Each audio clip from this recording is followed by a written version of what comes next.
Olá, tudo bom? Vamos, enfim, acabar com impulso e quantidade de movimento, tá? Nosso terceiro módulo sobre esse grande assunto para a Universidade Federal de Pernambuco. Então vamos embora para a nossa telinha. Vamos focar um pouco questões de centro de massa hoje, velocidade de centro de massa nessa aula, tá joia? Então bora lá. Primeira questão. Em um dado instante, duas partículas de massas iguais são lançadas a partir da origem do sistema de coordenadas. A partícula 1 é lançada obliquamente com velocidade de módulo 20 metros por segundo, segundo um ângulo de 60 graus com a horizontal. A partícula 2 é lançada horizontalmente sobre uma superfície sem atrito com velocidade de módulo 10 metros por segundo. Determine o módulo da velocidade do centro de massa do sistema das duas partículas no instante em que a partícula 1 atinge o ponto mais alto de sua trajetória. Pessoal, por se tratar de um lançamento oblíquo, quando essa partícula 1 atingir o ponto mais alto da trajetória dela, ela vai ter uma velocidade, que é a Vx. E a partícula 2 permaneceu tranquilamente o seu movimento aqui. Beleza? Essa é a partícula V2. César, velocidade do centro de massa, como é que a gente calcula isso daí? Assim, velocidade do centro de massa, que é uma grandeza vetorial, mas nesse caso não vai ter problema, porque todos os dois estão no mesmo sentido. É uma média ponderada das velocidades e as massas desses blocos. Não esquecendo que a velocidade do centro de massa antes de qualquer colisão será sempre igual à velocidade do centro de massa depois dessa colisão. Isso é importantíssimo, tá? Então, a velocidade V1 no ponto que ele quer não é mais o V1, é o V1x, que é o V1, isso a gente falou em aulas anteriores, que é o V1, que é 20, vezes o cosseno de 60, que é 1/2. Tá? V1 vezes x. Então, V1, 20 vezes o cosseno de 60, que é 1/2, dá 10. Então, eu vou ficar com m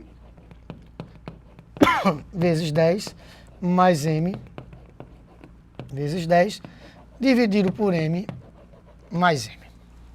Vou ficar com 20m sobre 2m, vai dar uma velocidade do centro de massa igual a 10 metros por segundo.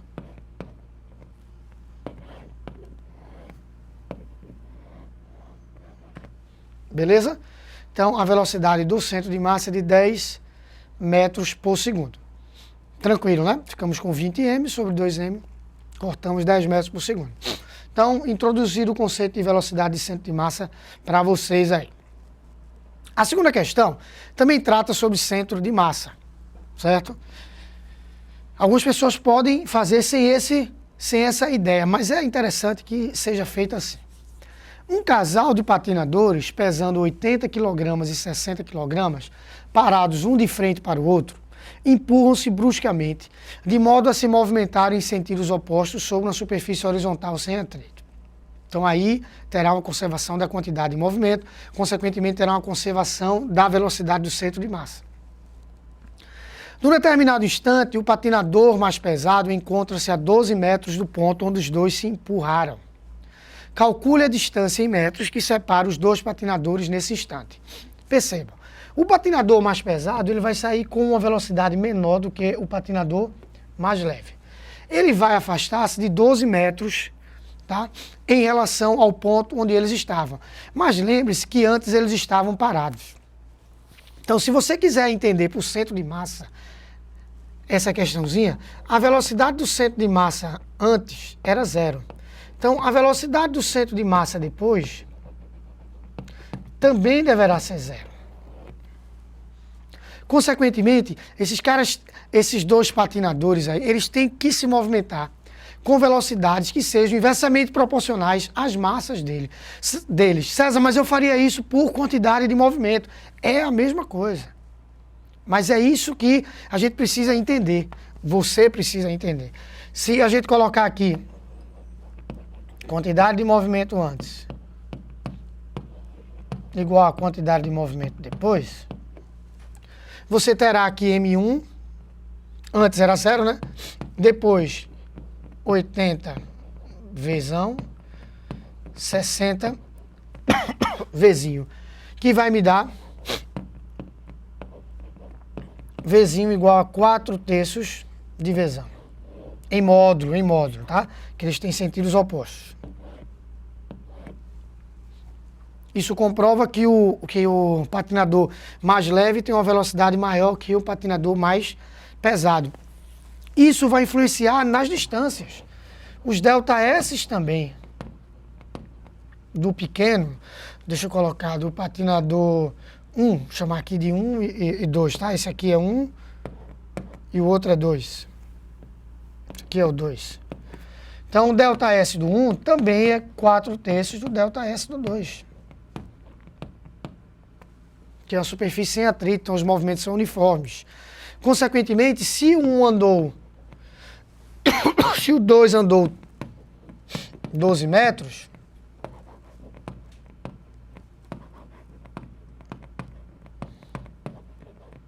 (48/3), o outro vai andar 16 metros. Pela equação do centro de massa, você sairia com esse resultado também, sendo que seria da posição do centro de massa, você sairia com esse resultado. Então, se um andou 12, afastou-se 12 e o outro afastou-se 16, a distância relativa entre eles após esse evento é exatamente de 28 metros. Beleza, né? Tranquilo. Então, gabarito 28 metros. Vamos para a nossa terceira e última questão de impulso e quantidade de movimento e a última questão desse nosso módulo também. Vamos lá. Um objeto de massa 10 kg e velocidade 0,1 metro por segundo encontra um outro objeto de massa 1 kg que se desloca em sentido oposto com velocidade de 1 metro por segundo. A colisão é perfeitamente elástica. Lembre-se que eles estão em sentidos opostos e não têm massas iguais. Então, aquilo que a gente disse na aula anterior de trocar a velocidade não pode ocorrer. A colisão é perfeitamente elástica e ambos os objetos continuam em movimentos após o choque. Qual o módulo da velocidade final do objeto de massa B? Bora lá. Bom, se a colisão ela é perfeitamente elástica, eles têm sentidos opostos. Primeira coisa que eu vou fazer é achar o meu coeficiente, é trabalhar com o meu coeficiente de restituição, que é VB menos VA após a colisão, VA menos VB antes dessa colisão. Na colisão perfeitamente elástica, o E vale 1, que é o meu coeficiente de restituição. Então vai ser 1. VB menos VA eu não sei após a colisão quanto é, mas eu sei que antes um estava com 1 e o outro estava com menos 0,1, tá? Então, se eu colocar o A sendo positivo, meu B fica negativo. Então, eu vou ficar com 0,1, por exemplo, menos 1. Porque se eu coloquei um positivo, eu vou ter que ficar negativo. Então, VB' menos VA'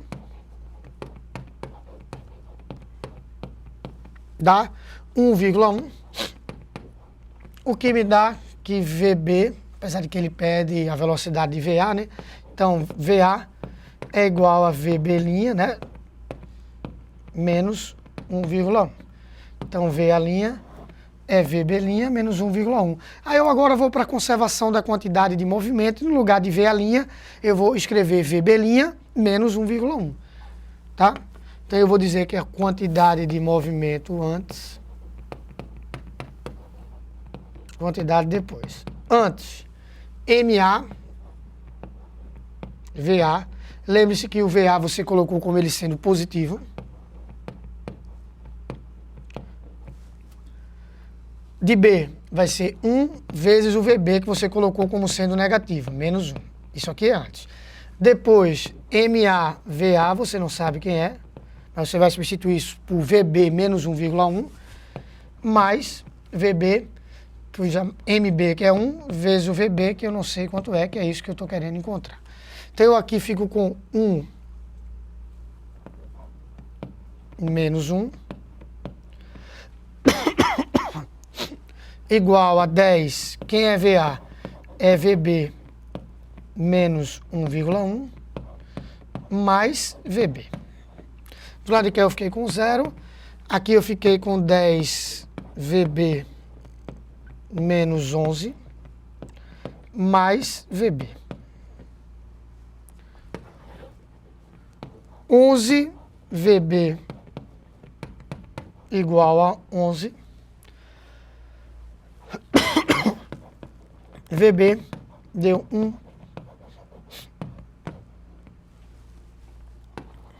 metro por segundo. Beleza? Deixa eu só conferir os cálculos para a gente não vacilar em nada. Menos 1, 0, 10 VB. Beleza. Então, VB deu 1 metro por segundo, gabarito 0,1. Então, finalizamos todos os módulos de impulso e quantidade de movimento. Na verdade, a gente finalizou nesse instante a dinâmica. Tá? As próximas aulas de mecânica serão aulas de hidrostática, estática, gravitação, mas a parte de dinâmica a gente finalizou nessa aula. Tá certo? Espero que realmente vocês tenham curtido. Se precisarem de mais alguma aula desses tópicos, vocês comunicam a gente que a gente monta a aula e disponibiliza para vocês. Tá certo? Então, um abraço, fica com Deus, até a próxima. Tchau, tchau.